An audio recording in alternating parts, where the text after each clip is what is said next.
13 जुलाई 2005 का दिन यकीनन पाकिस्तानियों के लिए किसी क़यामत के दिन से कम न था। इस रोज़ घोटकी करीब 3 मुसाफिर ट्रेनों के तसादुम में कम से कम 130 अफराद हलाक और 170 के करीब जख्मी हुए। हादसे से मुताबिक रेलवे के अहदेदारान का ये कहना था कि यह हादसा एक पॉइंट मैन की गलती की वजह से पेश आया, क्योंकि कराची एक्सप्रेस की पटरी को तब्दील करना इसका फ़र्ज था।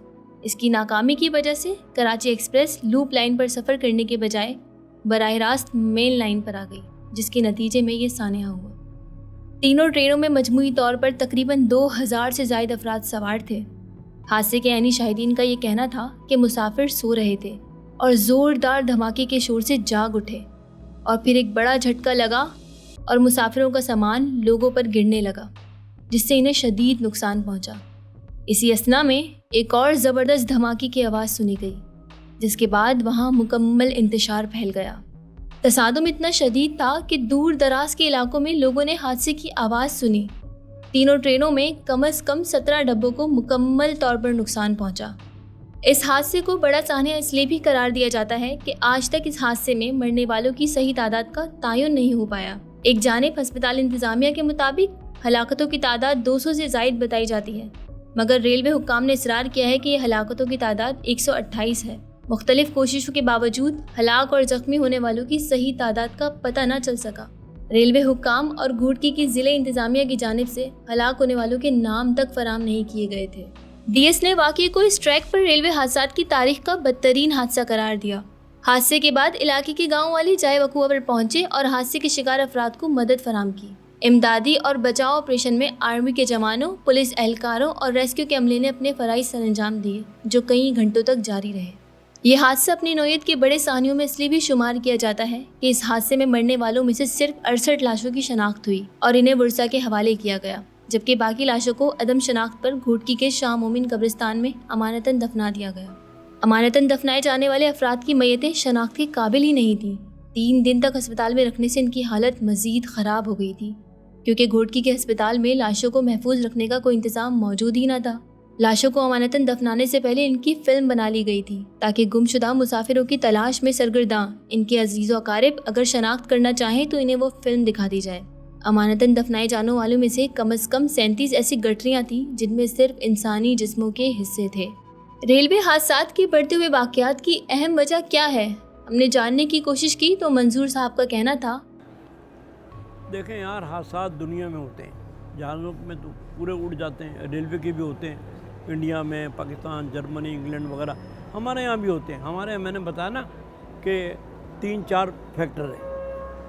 एक तो ये कि हमारा ट्रैक मजबूत हो, ये मैं अयूब खान के दौर से सुन रहा हूँ कि डबल ट्रैक कर रहे हैं। अंग्रेज़ जो बना गया था हमारा लोधा तक डबल ट्रैक था, उसके बाद सिग्नल। अयूब खान के दौर में ये भी हुआ कि इलेक्ट्रिक ट्रेन चली, इलेक्ट्रिक इंजन थे खानेवाल से लाहौर तक, रेलवे तरक्की की तरफ था, लेकिन वो भी मंसूबा फेल। तो रेलवे का ट्रैक को मजबूत नहीं किया गया और आज ये हो गया 2021 और कहाँ 1860 जिसमें रेल बिछाएगी। तो अभी जो हादसात हो रहे हैं, ये मैंने बताया, ट्रैक मजबूत हो, सिग्नल सिस्टम मजबूत हो, इंजन ठीक हो और ये जो कोचेज़ हैं ठीक हो या मालगाड़ी के डब्बे, तो हो सकता है ये सब कमज़ोर है। देखें, रेलवे को चाहिए कि फौरी तौर पर जो गैंगमैन हैं, जो लाइन बिछाते हैं, इन पे फौरी तवज्जो दें और ट्रैक को मजबूत करें। यानी रात को भी पेट्रोल करते हैं हमारे गैंगमैन, यानी देख रहे हैं नट बोल्ट फलाना, ये हैं मेन। ये टिकट चेकर, ये बुकिंग, ये फलाना, ये बेकार है। जो आपका ट्रैक बिछा रहा है, he is the man.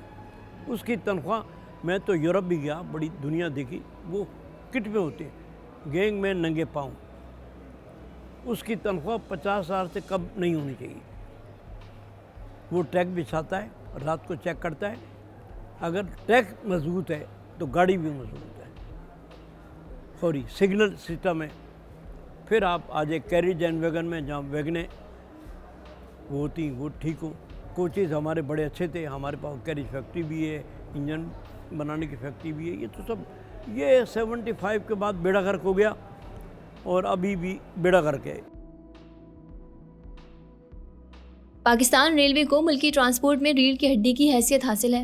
Pakistan میں 150 سال پرانی ریلوے لائن اپنے ہاتھ میں معاشی ترقی کی ان گنت کنجیاں رکھتی ہے، مگر اپنی 73 سالہ تاریخ میں پاکستان ان میں سے ایک بھی حاصل نہیں کر پایا۔ کراچی سے پشاور تک جانے والی 1800 کلومیٹر سے زیادہ طویل مین ریلوے لائن ایک یا ML1 اسے وراثت میں ملی، لیکن آج تک پاکستان نے نہ تو اس کو کوئی خاطر خواہ اضافہ کیا اور نہ ہی بہتری لائی۔ چین کے تعاون سے پاکستان کے ریلوے نظام میں تبدیلی کا فیصلہ کیا گیا، جو شاید پرانے اور بوسیدہ نظام کو بدل کر رکھ دے گا۔ اب دیکھنا یہ ہے کہ اس منصوبے پہ کام بھی ہوتا ہے یا پھر گلے سڑے نظام کی وجہ سے لوگ اپنی جانیں اسی طرح گنواتے رہیں گے۔